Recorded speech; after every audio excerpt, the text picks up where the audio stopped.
I think the most serious part of the news today, those shocking knife crime statistics that were out yesterday, saying that 19,292 knife offences were reported at the end of 2022. Such an increase. And this wasn't just about inner cities now. 56% rise in knife crime in rural towns. Of course, we know about county lines, drug lines run by teenagers who are arming themselves.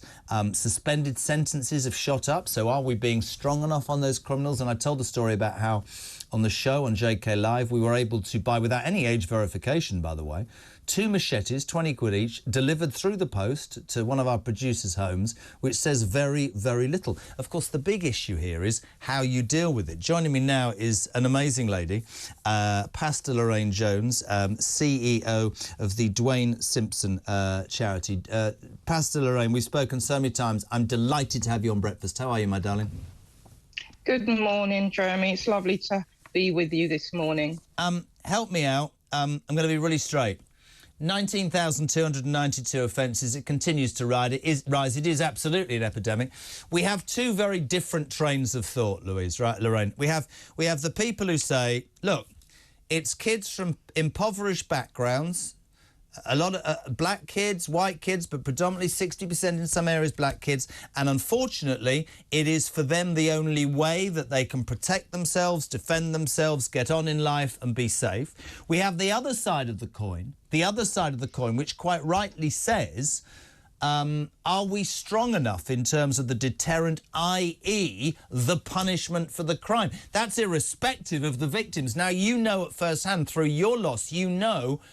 And you've always amazed me when you've come on with me because you always say differently to what I think.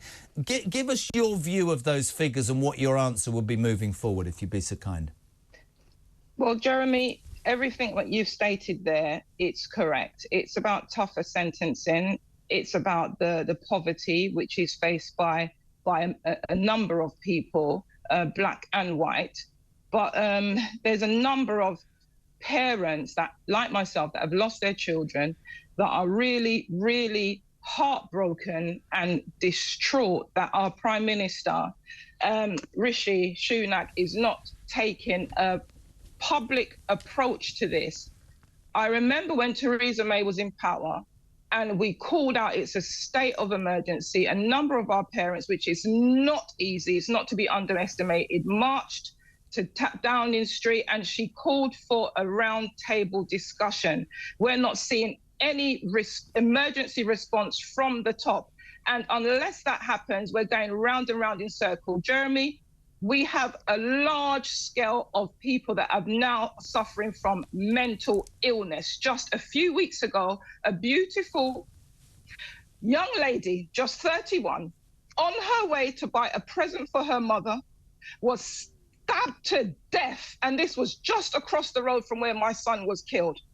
Now, this is spiraling out of county lines and gang warfare. That is a part of it, but we're dealing with members of the society that are broken down mentally and emotionally. The cost of living crisis is having a detrimental ripple effect.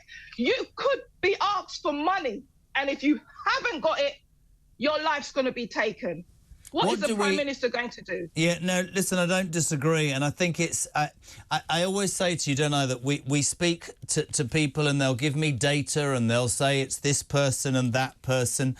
The problem that I have with it just being... Hear me out one second. I know about your loss and it's horrific, but what's amazing about you is that you've dedicated your life in Dwayne's memory to do what you do, and I respect you. You know I do enormously. The problem is, if we say it's all about impoverishment or the colour of your skin, hear me out, we are absolutely and utterly disrespecting the millions of people who, despite poverty and despite whatever or anything, have made a success of their life. But we do have to acknowledge, absolutely, that pressure, be it mental, be it social, has an impact. I just find it tragic that through impoverishment or lack of education, right, and I'm being straight to you, that the first choice is to go and get a knife. I don't know if you were listening earlier, but I did a show years ago for ITV, and we were in South London. I'm not going to say where. It was 4 o'clock in the morning. I'm going to interview a gang, right? 4 youths, faces all covered. And I said to one of these kids, I told this earlier, do you carry a weapon? And he went, hold on a minute, mate. said, sorry?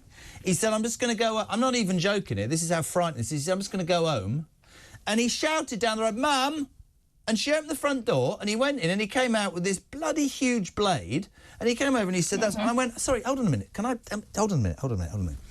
Your mum knows that's it. He said, yeah, she just got it for me from the bedroom because I've got crap on my feet. Your mum... Now, maybe I come from a different world. You can talk about impoverishment. Why aren't parents saying whether they're skint or not? This is not the way forward. We've got to a point where it's like the Wild West out there. It's worse than the Wild West. It's like a world war out there. Jeremy, we need to answer the cries to the community. I run a community centre. I've got a boxing gym. Now Lambeth Council have given me another building. I've got a community centre. People are coming in there hungry. They're coming in there distraught. Thank God for the chief executive that we have that I've got a good relationship with, that I can get extended support to refer these people. But unless you are meeting the needs of these people that are impoverished and need help, how are things going to change? My youngest son is 18 years old, Joshua. He's a footballer. He was born in Angel Town. He lost his brother in Brixton. He works relentlessly with his sport, the same as my other son, Malachi. Now, they're not carrying a knife. It's sad, but it's the minority that are doing this. But we are failing thousands and thousands of children, black children as well, in the opportunities that they rightfully should have. What about and the parents? What about, finally, Lorraine, help me, what about the punishment? Because you are balanced in your approach. Does the deterrent not need to be stronger? Jeremy, even if it is, what's happening in these prisons? We've got to think about those that are going to be released from prison. Unless there is restorative justice in the prison, they're coming out worse, because it's another world in there. I go into the prisons and it's live or die, but it's relentless. Now, these individuals, they need intervention, otherwise they're coming out a time bomb and things are going to escalate and get worse. Could not agree more. Pastor Lorraine Jones, always a pleasure. An amazing charity, the Dwayne Simpson Foundation. Thank you so much indeed for joining me.